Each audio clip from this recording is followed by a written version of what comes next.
বাংলাদেশের ছাত্র জনতা এবং জুলাই যোদ্ধাদেরকে নিরাপদে রাখতে এই কসাই খুনি লীগের কমিটিতে থাকা প্রত্যেককে অতি সত্বর গ্রেফতার করতে হবে। বক্তব্য, স্লোগান, কবিতা, প্রতিবাদ বা প্রতিরোধে ইতিমধ্যে বাংলাদেশে তারা গুপ্ত হত্যা শুরু করেছে।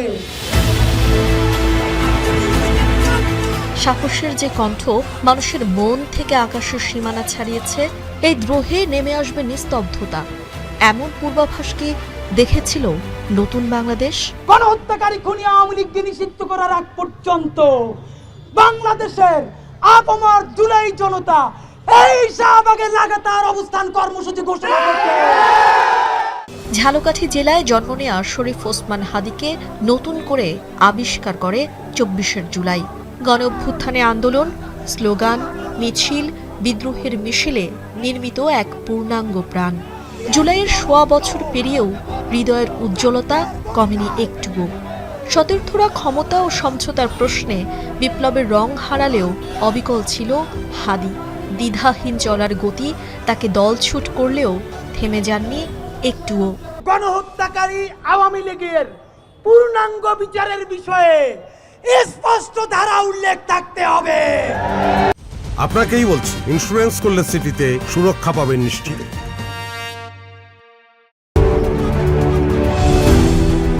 জুলাই গণ অভ্যুত্থানে অংশগ্রহণকারী ছাত্র জনতার অভিজ্ঞতা ও দাবির ভিত্তিতে নিজেই প্রতিষ্ঠা করেছেন সাংস্কৃতিক ও রাজনৈতিক প্ল্যাটফর্ম ইনকিলাব মঞ্চ, যে মঞ্চের মুখপাত্র হয়ে হাদি বারবার গর্জে উঠেছে দুর্নীতি, দুঃশাসন, আওয়ামী লীগ ও ভারতীয় আধিপত্যবাদের বিরুদ্ধে। লড়াই করেছে ন্যায় ও ইনসাফের পক্ষে। আওয়ামী লীগ নিষিদ্ধ, জুলাই আহত ও শহীদদের অধিকার রক্ষায় এক চুলো আপোষ করেননি হাদি। বড় তিনটি রাজনৈতিক দলকেই শাসন করেছে সমান তালে, যেন তার চোখেই নতুন বাংলাদেশকে নিরাপদ দেখেছে দেশের মানুষ।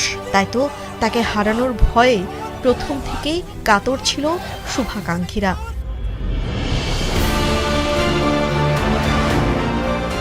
নির্বাচনে স্বতন্ত্র প্রার্থী হয়ে স্বতন্ত্র চরিত্রে উদ্ভাসিত হয়েছেন জুলাই বিপ্লবের অন্যতম প্রধান নায়ক হাদি।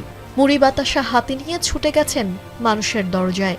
নির্বাচনী খরচ জোগাতে নিঃসংকোচে হাত পেতেছিলেন মানুষের কাছে, যা তাকে মানুষের হৃদয়ের অন্তরালে গভীরভাবে লেপ্টে দিয়েছে। লাখো জনতার হৃদয়ের স্পন্দন। বহমান জীবনকে বাড়তি পাওয়া ভেবেই শত হুমকি মাখেন নিঙ্গায়। বারবার বলেছেন বুলেট ছাড়া কেউ তাকে থামাতে পারবে না। সত্যি তাই হয়েছে। একটি গুলি হাদির মস্তিষ্ক ভেদ করে রক্ত ছড়িয়েছে বাংলাদেশের বুকে। তাই তো তীক্ষ্ণ সমালোচকও হাদিকে ফেরাতে হাত তুলেছে।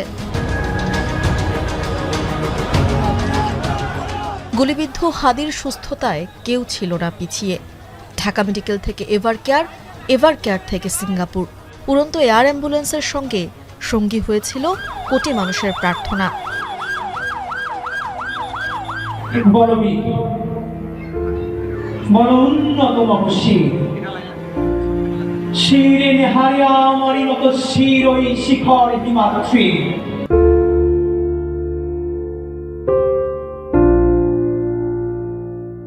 বীরের বেশে যে বারবার ফিরতে চেয়েছে সৃষ্টিকর্তার কাছে, কে ফেরাবে তাকে? সৃষ্টিকর্তা তো তার কথাই রেখেছে।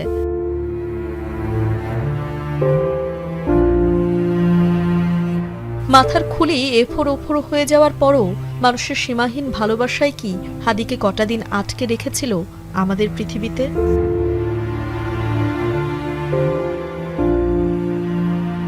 তানজিলা খান মিম, এখন, ঢাকা।